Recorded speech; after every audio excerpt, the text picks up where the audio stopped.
Depuis des temps immémoriaux, l'humanité a cherché des réponses aux grands mystères de l'existence. Qui sommes-nous? Pourquoi souffrons-nous? Quel est le sens de la vie? Parmi les multiples réponses apparues au fil des millénaires, la philosophie bouddhiste se distingue comme une guide lumineuse et sereine au milieu du chaos et de l'incertitude.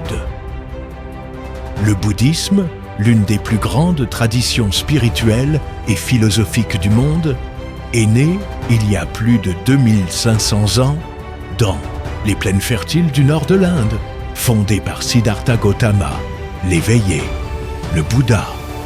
Ce chemin n'est pas simplement une religion, mais une philosophie de vie, une exploration profonde de l'esprit et du cœur humain.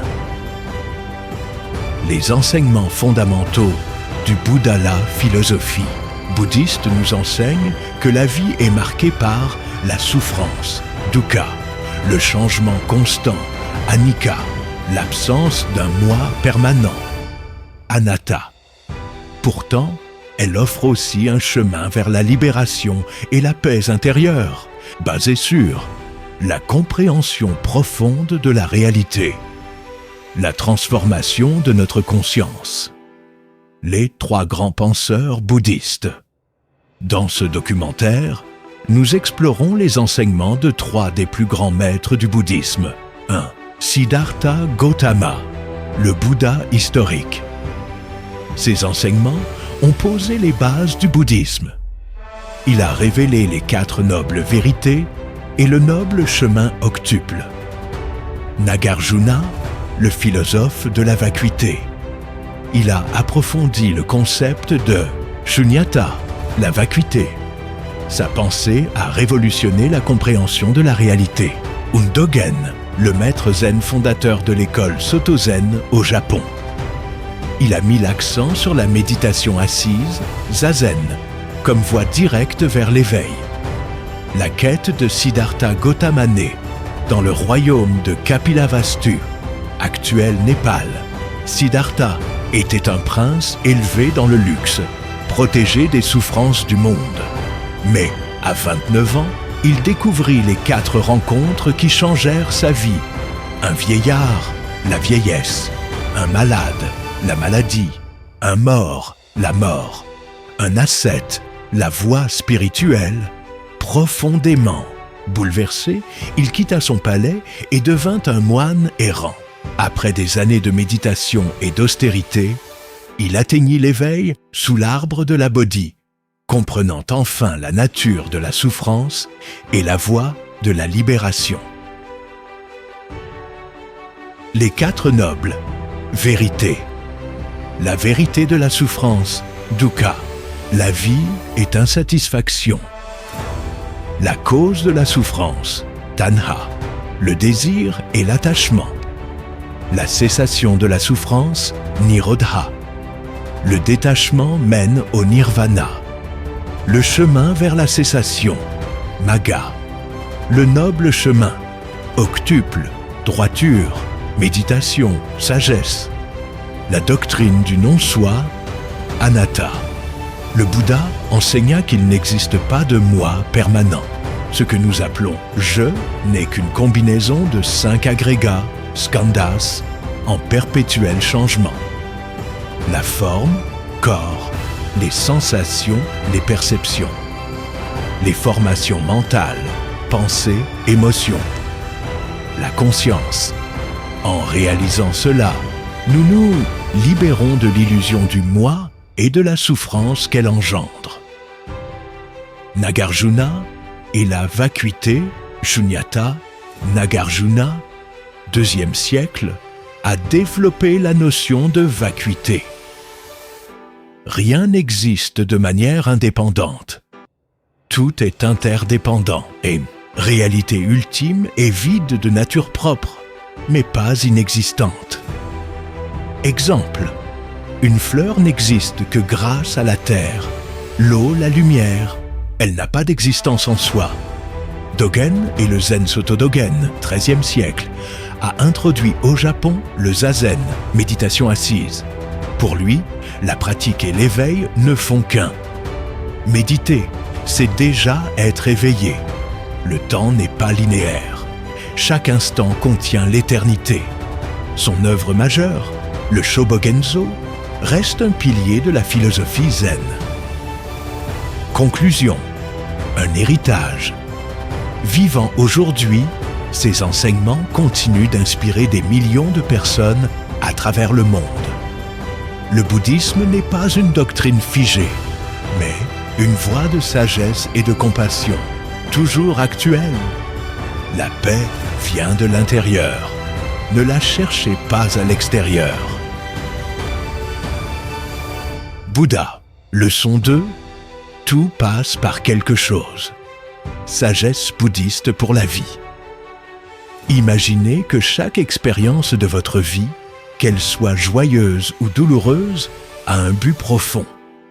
Et si je vous disais que, selon le bouddhisme, rien n'arrive par hasard, restez avec nous et découvrez comment cette philosophie millénaire nous enseigne que tout ce qui se produit a une raison d'être. Accompagnez-nous dans ce voyage d'introspection et trouvez la paix intérieure en comprenant que tout arrive pour une raison. La loi de l'impermanence. Comprendre le changement constant. Rien dans la vie n'est permanent. Les saisons changent, nos émotions fluctuent, les relations évoluent, et même notre corps se transforme. Dans le bouddhisme, ce principe s'appelle anicca, l'impermanence, l'une des vérités fondamentales de l'existence. La souffrance naît lorsque nous résistons à cette réalité. Nous voulons que les moments heureux durent éternellement. Nous souhaitons que les difficultés disparaissent instantanément. Mais la vie est un flux constant. La clé n'est pas de s'accrocher ou de résister, mais d'accepter chaque étape avec sérénité. Observez la nature. Un fleuve ne s'arrête pas. Il coule sans résistance. Un arbre perd ses feuilles en automne, mais ne souffre pas. Il sait que le printemps reviendra. En acceptant l'impermanence, nous nous libérons. Nous apprenons à profiter du présent sans craindre de le perdre. Nous traversons les épreuves avec la certitude qu'elles aussi passeront. La vraie paix ne vient pas en évitant le changement, mais en dansant avec lui. 2. Cause et effet. Le karma dans notre vie quotidienne, rien n'arrive par hasard. Chaque action, pensée ou parole génère une conséquence, même si nous ne la voyons pas immédiatement. C'est l'essence du karma, une loi naturelle comme la gravité. Imaginez jeter une pierre dans un lac. Les ondulations se propagent et affectent toute la surface. De même, nos actions créent des répercussions dans notre vie et celle des autres. Le karma n'est pas une punition ni une récompense, mais un miroir. Si nous semons colère et ressentiment, nous récoltons des conflits. Si nous cultivons compassion et patience, nous créons une atmosphère de paix. Nous ne sommes pas victimes du destin, mais artisans de notre réalité. Un échec peut être une leçon. Une rupture peut ouvrir la voie à une nouvelle croissance. Exercice pratique. Demandez-vous aujourd'hui: quelle graine suis-je en train de planter par mes choix? 3. L'attachement et la souffrance. Apprendre à lâcher prise. Le bouddhisme enseigne que la souffrance vient de l'attachement. Nous nous accrochons aux relations, aux objets, aux souvenirs. Nous croyons que le bonheur dépend de ces choses extérieures, mais tout est éphémère.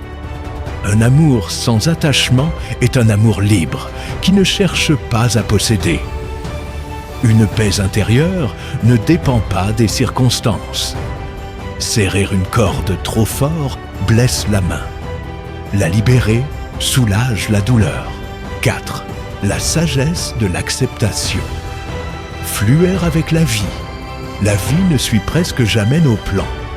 Au lieu de résister, le bouddhisme nous invite à accepter ce qui est. Un fermier perd son cheval. Ses voisins disent « Quelle malchance ! Le cheval revient avec des chevaux sauvages. Quelle chance ! Son fils se blesse en les domptant. Quel malheur ! L'armée vient recruter les jeunes, mais épargne son fils blessé. Quel soulagement ! Moralité. Ce qui semble bon ou mauvais ne l'est souvent qu'en perspective. Pratiquez l'acceptation. Méditez pour observer vos pensées sans jugement. Acceptez les autres tels qu'ils sont, sans chercher à les changer. Leçon cachée. Trouvez un sens aux épreuves. Chaque difficulté porte un enseignement. Une rupture peut enseigner l'autonomie. Un échec professionnel peut révéler une nouvelle voie. Une maladie peut rappeler l'importance du corps et de l'esprit. La chenille lutte pour sortir de son cocon. Si on l'aide, ses ailes resteront trop faibles pour voler. Nos épreuves nous fortifient. La pleine conscience, vivre l'instant présent. Notre esprit erre sans cesse entre passé et futur. La pratique de la méditation, mindfulness, nous ancre dans l'ici et maintenant. Manger en pleine conscience, c'est savourer chaque bouche. Écouter vraiment, sans préparer sa réponse. Le bonheur n'est pas dans le futur. Il est dans la façon dont vous vivez ce moment. 7. Transformer l'esprit. De la souffrance à l'éveil, notre souffrance vient moins des événements que de notre interprétation. La méditation nous aide à ne plus réagir par impulsivité. Nous apprenons à choisir nos réponses, pas nos réactions. L'illumination n'est pas un lieu lointain. C'est une façon de vivre le présent avec conscience. Conclusion, votre vie a un sens. Le bouddhisme nous invite à voir chaque expérience comme une opportunité. Acceptez l'impermanence. Agissez avec bienveillance. Karma. Lâchez prise sur ce que vous ne contrôlez pas. La paix n'est pas l'absence de tempête, mais la capacité de danser sous la pluie. Imagine que tu cherches la clé pour une vie avec moins de souffrance et plus de paix intérieure. Il y a plus de 2500 ans, Bouddha a découvert 4 vérités fondamentales qui expliquent pourquoi nous souffrons et comment nous libérer. Ces enseignements, connus sous le nom des 4 nobles vérités, ne sont pas seulement des concepts philosophiques, mais des outils pratiques que tu peux appliquer au quotidien pour trouver plus de clarté, d'équilibre et de bien-être. T'es-tu déjà demandé pourquoi certains problèmes semblent se répéter sans cesse? Ou comment lâcher prise face aux attachements qui t'empêchent d'avancer? Aujourd'hui, nous allons explorer ces vérités et voir comment elles peuvent transformer ta vision du monde. Dukkha, la vérité de la souffrance. La souffrance existe et la reconnaître est le premier pas pour la dépasser. Imagine que tu es sous la pluie, sans parapluie. Peu importe à quel point tu te plains, l'eau continue de tomber. Tu peux t'énerver, te frustrer ou essayer de fuir. Mais tôt ou tard, tu réalises que la seule option est d'accepter et de chercher. Un abri la vie, c'est pareil.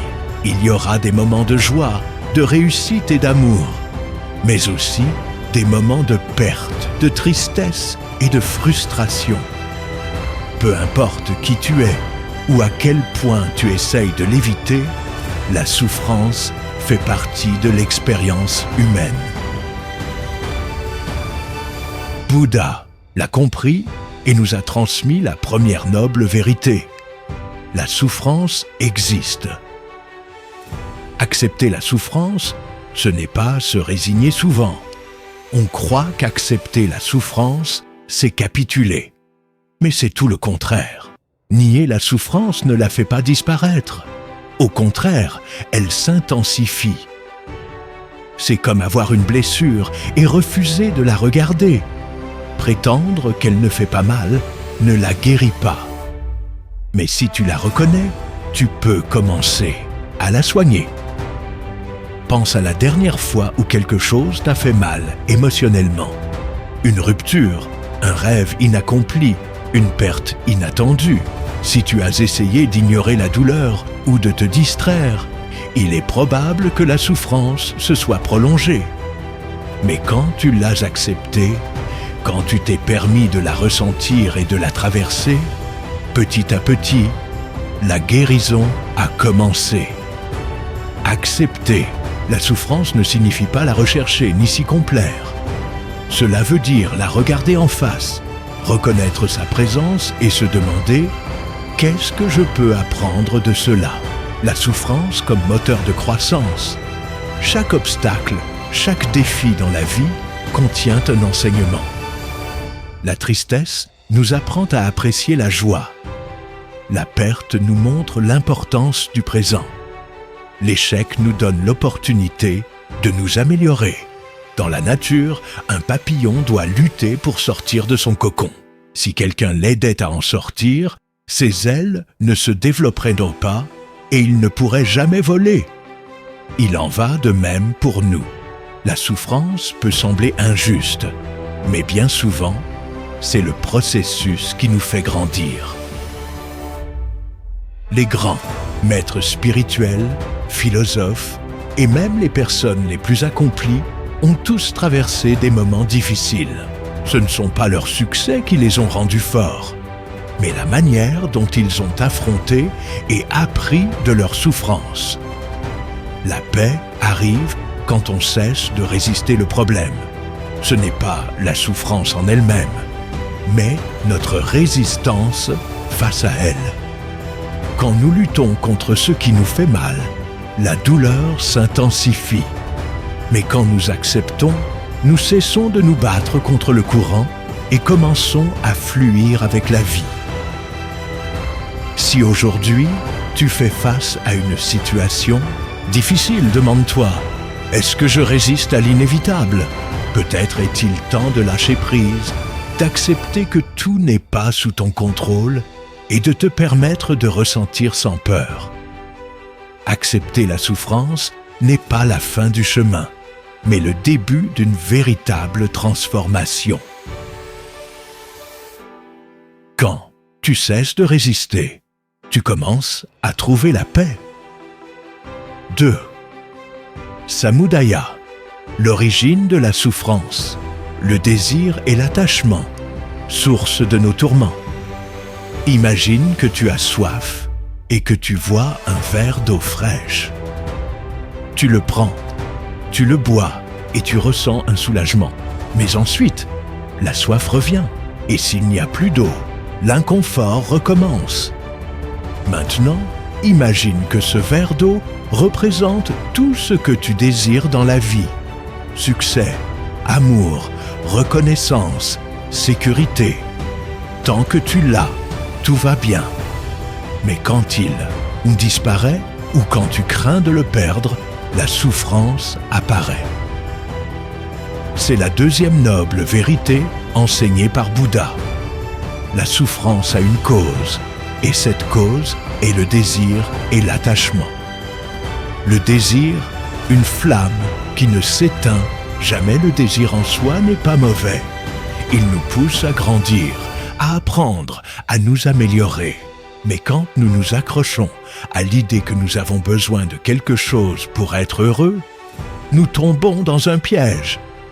C'est comme allumer une bougie dans une pièce sombre et espérer qu'elle ne s'éteigne jamais. Nous voulons toujours plus. Plus d'amour, plus de succès, plus de possession, plus de reconnaissance. Imagine que tu cherches la clé pour une vie avec moins de souffrance et plus de paix intérieure. Il y a plus de 2500 ans, Bouddha a découvert 4 vérités fondamentales qui explique pourquoi nous souffrons et comment nous libérer. Ces enseignements, connus sous le nom des 4 nobles vérités, ne sont pas seulement des concepts philosophiques, mais des outils pratiques que tu peux appliquer au quotidien pour trouver plus de clarté, d'équilibre et de bien-être. T'es-tu déjà demandé pourquoi certains problèmes semblent se répéter sans cesse? Ou comment lâcher prise face aux attachements qui t'empêchent d'avancer? Aujourd'hui, nous allons explorer ces vérités et voir comment elles peuvent transformer ta vision du monde. Dukkha, la vérité de la souffrance. La souffrance existe et la reconnaître est le premier pas pour la dépasser. Imagine que tu es sous la pluie, sans parapluie. Peu importe à quel point tu te plains, l'eau continue de tomber. Tu peux t'énerver, te frustrer ou essayer de fuir. Mais tôt ou tard, tu réalises que la seule option est d'accepter et de chercher un abri. La vie, c'est pareil. Il y aura des moments de joie, de réussite et d'amour, mais aussi des moments de perte, de tristesse et de frustration. Peu importe qui tu es ou à quel point tu essayes de l'éviter, la souffrance fait partie de l'expérience humaine. Bouddha l'a compris et nous a transmis la première noble vérité. La souffrance existe. Accepter la souffrance, ce n'est pas se résigner souvent. On croit qu'accepter la souffrance, c'est capituler. Mais c'est tout le contraire. Nier la souffrance ne la fait pas disparaître. Au contraire, elle s'intensifie. C'est comme avoir une blessure et refuser de la regarder. Prétendre qu'elle ne fait pas mal ne la guérit pas. Mais si tu la reconnais, tu peux commencer à la soigner. Pense à la dernière fois où quelque chose t'a fait mal émotionnellement. Une rupture, un rêve inaccompli, une perte inattendue. Si tu as essayé d'ignorer la douleur ou de te distraire, il est probable que la souffrance se soit prolongée. Mais quand tu l'as acceptée, quand tu t'es permis de la ressentir et de la traverser, petit à petit, la guérison a commencé. Accepter la souffrance ne signifie pas la rechercher, ni s'y complaire. Cela veut dire la regarder en face, reconnaître sa présence et se demander « Qu'est-ce que je peux apprendre de cela ?» La souffrance comme moteur de croissance. Chaque obstacle, chaque défi dans la vie contient un enseignement. La tristesse nous apprend à apprécier la joie. La perte nous montre l'importance du présent. L'échec nous donne l'opportunité de nous améliorer. Dans la nature, un papillon doit lutter pour sortir de son cocon. Si quelqu'un l'aidait à en sortir, ses ailes ne se développeraient pas et il ne pourrait jamais voler. Il en va de même pour nous. La souffrance peut sembler injuste, mais bien souvent, c'est le processus qui nous fait grandir. Les grands maîtres spirituels, philosophes et même les personnes les plus accomplies ont tous traversé des moments difficiles. Ce ne sont pas leurs succès qui les ont rendus forts, mais la manière dont ils ont affronté et appris de leurs souffrances. La paix arrive quand on cesse de résister le problème. Ce n'est pas la souffrance en elle-même, mais notre résistance face à elle. Quand nous luttons contre ce qui nous fait mal, la douleur s'intensifie. Mais quand nous acceptons, nous cessons de nous battre contre le courant et commençons à fluir avec la vie. Si aujourd'hui, tu fais face à une situation difficile, demande-toi, est-ce que je résiste à l'inévitable ?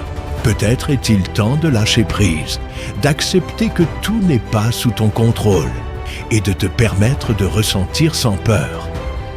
Accepter la souffrance n'est pas la fin du chemin, mais le début d'une véritable transformation. Quand Tu cesses de résister. Tu commences à trouver la paix. Samudaya, l'origine de la souffrance. Le désir et l'attachement, source de nos tourments. Imagine que tu as soif et que tu vois un verre d'eau fraîche. Tu le prends, tu le bois et tu ressens un soulagement. Mais ensuite, la soif revient et s'il n'y a plus d'eau, l'inconfort recommence. Maintenant, imagine que ce verre d'eau représente tout ce que tu désires dans la vie. Succès, amour, reconnaissance, sécurité. Tant que tu l'as, tout va bien. Mais quand il disparaît ou quand tu crains de le perdre, la souffrance apparaît. C'est la deuxième noble vérité enseignée par Bouddha. La souffrance a une cause, et cette cause est le désir et l'attachement. Le désir, une flamme qui ne s'éteint. Jamais le désir en soi n'est pas mauvais. Il nous pousse à grandir, à apprendre, à nous améliorer. Mais quand nous nous accrochons à l'idée que nous avons besoin de quelque chose pour être heureux, nous tombons dans un piège. C'est comme allumer une bougie dans une pièce sombre et espérer qu'elle ne s'éteigne jamais. Nous voulons toujours plus d'amour, plus de succès, plus de possession, plus de reconnaissance. 4. Magga, le chemin vers la cessation de la souffrance. Le noble chemin. Octuple, la voie de la libération. Et si un chemin existait pour sortir de la souffrance, le suivrais-tu? Bouddha n'a pas seulement identifié la souffrance et ses causes, il a aussi offert une solution pratique, le noble chemin octuple. Une guide pour vivre avec paix, clarté et sens. Imagine ceci. Tu es perdu dans une forêt sombre, sans savoir où aller. Soudain, tu trouves un sentier bien tracé. Ce n'est pas facile, mais si tu le suis, il te mène vers la sortie. C'est ainsi que fonctionne ce chemin. Ce n'est pas une promesse magique, mais une pratique transformatrice. Un chemin en 3 dimensions. La sagesse, comprendre la réalité. L'éthique, agir avec justesse. La concentration, entraîner l'esprit. En suivant ces principes, nous cessons de vivre en pilote automatique et découvrons une paix authentique. Exemple concret, quelqu'un te critique injustement. Au lieu de réagir avec colère, tu pratiques la compréhension juste. Cette critique ne me définit pas. Tu vis une situation difficile et l'anxiété monte. Au lieu de nourrir des pensées négatives, tu pratiques la pleine conscience. Observer l'émotion sans la laisser te contrôler. Tu dois prendre une décision importante. Au lieu d'agir impulsivement, tu choisis l'action éthique, celle qui génère le moins de souffrance pour toi et les autres. Chaque pas sur ce chemin nous libère un peu plus du poids que nous portons. Ce n'est pas une théorie, mais une pratique. Il ne s'agit pas de devenir parfait ou de se couper du monde, mais d'apprendre à vivre avec plus d'équilibre et moins d'attachement. Chaque petit changement dans ta façon de penser et d'agir te rapproche d'une vie plus libre et authentique. Et toi, es-tu prêt à faire le premier pas? Si tu veux approfondir les 8 étapes du chemin octuple, dis-le en commentaire. Et n'oublie pas de t'abonner pour ne rien manquer. Ensemble, explorons comment appliquer ces enseignements au quotidien pour transformer ta vie.